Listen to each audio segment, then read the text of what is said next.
देवतालाब विधानसभा जनपद पंचायत मऊगंज जिला मऊगंज जहां से सत्ता की ताकत झलकती है, वहीं अगर विकास दम तोड़ दे तो सवाल उठना लाजिमी है। उप मुख्यमंत्री के गृह ग्राम ढेरा की जमीनी हकीकत अब सिस्टम की कार्यशैली पर सीधा सवाल बनकर सामने आ रही है। डिप्टी सीएम माननीय, मैं जब भी उनसे मिला या जब भी वो आए तो उनके द्वारा मेरे को काफी आश्वासन दिया गया। शासकीय भूमि उपलब्ध न होने के कारण अभी भी वो कार्य नहीं कर पा रहा हूँ और माननीय कलेक्टर महोदय से मैं मिल के अपेक्षाएं किया हूँ, उनसे निवेदन किया हूँ कि मुझे शासकीय भूमि उपलब्ध कराई जाए, लेकिन अभी तक कलेक्टर महोदय द्वारा कोई ऐसी कार्य नहीं कराया गया। जो जिले के जनपद पंचायत क्षेत्र के अंतर्गत ग्राम पंचायत ढेरा, जो प्रदेश के उप मुख्यमंत्री का गृह ग्राम माना जाता है, इन दिनों विकास कार्यों के अभाव को लेकर चर्चा के केंद्र में है। हालात ये है कि बुनियादी सुविधाओं के लिए पंचायत द्वारा बार बार किए गए अनुरोध भी अब तक सरकारी फाइलों में दब कर रह गए हैं। ग्राम पंचायत के सरपंच एवं सचिव द्वारा गाँव के विकास को लेकर कई महत्वपूर्ण प्रस्ताव संबंधित विभागों को भेजे गए।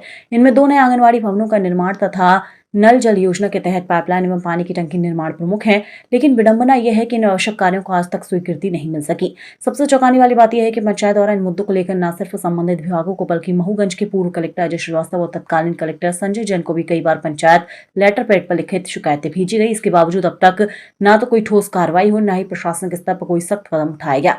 अपेक्षाएं थी कि मैं सरपंच होने के बाद ढेरा में कुछ विकास कार्य करूंगा और उसमें तत्पर मैं अभी भी लगा हूं, लेकिन कुछ राजनीतिक मेरे ऊपर ऐसे भी दबाव मेरे विपक्षियों द्वारा हैं जो चुटपुटे हैं कि मैं खुले तौर से कार्य अभी तक कर नहीं पा रहा हूं। इस पूरे मामले में पंचायत प्रतिनिधियों का कहना है कि उन्होंने अपनी जिम्मेदारी निभाते हर साल संभव प्रयास किए हैं, लेकिन प्रशासनिक उदासीनता के कारण गांव के विकास कार्य ठप पड़े हुए हैं।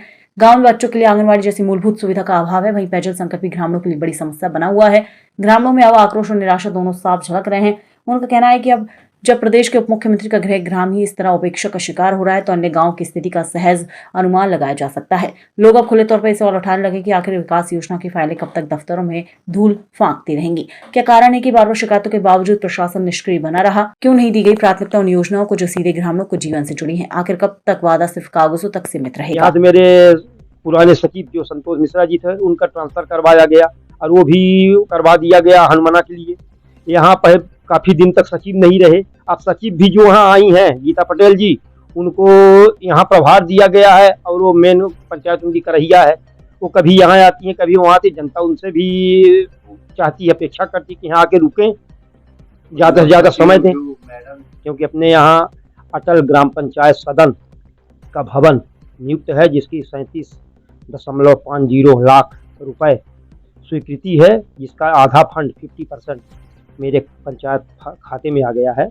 लेकिन अभी तक जमीन उपलब्ध न करवाने के कारण मैं वो कार्य नहीं कर पा रहा हूँ। काफ़ी लेट हो रहा है। मैं अभी जमीन उपलब्ध के लिए तहसीलदार साहब से मैंने सीमांकन भी करवाया। सीमांकन करवाने के बाद उसका आदेश मेरे पास है। आदेश की कॉपी भी मैं आप लोगों के समक्ष रख सकता हूँ, ऐसी कोई बात नहीं है। लेकिन यहाँ जो जनपद के लोग हैं, वहाँ उनके ऊपर राजनीतिक दबाव डलवा के जो लोग हैं कार्य करने में बाधा पड़ रहे हैं। मैं आप लोगों के माध्यम से चाहता हूँ कि मुझे शासकीय जमीन उपलब्ध कराई जाए, ताकि मैं कार्य जल्द से जल्द उसे पूरा कर सकूँ।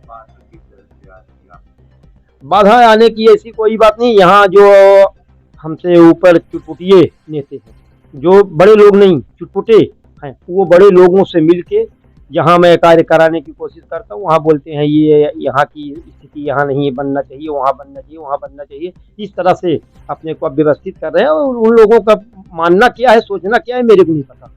लेकिन इतना मैं जरूर कह सकता हूँ, कोई न कोई बाधा तो है। तब तो जनपद से बार बार ये कह देते हैं कि वहाँ नहीं बनना चाहिए, दूसरा स्थान देख लीजिए, तीसरा स्थान देख लीजिए।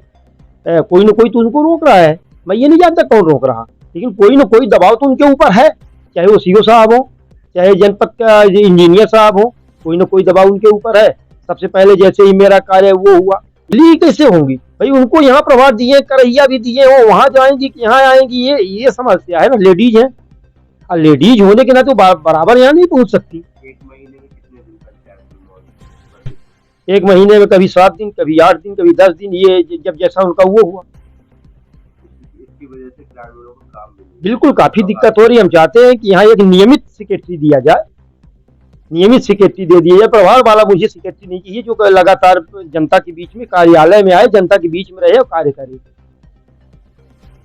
से आप सरपंच बने हैं, कितना विकास हुआ जो आप बता रहे हैं? हाँ, कहीं खेत तालाब भी बनवाए? खेत तालाब पुराने थे, नहीं नहीं।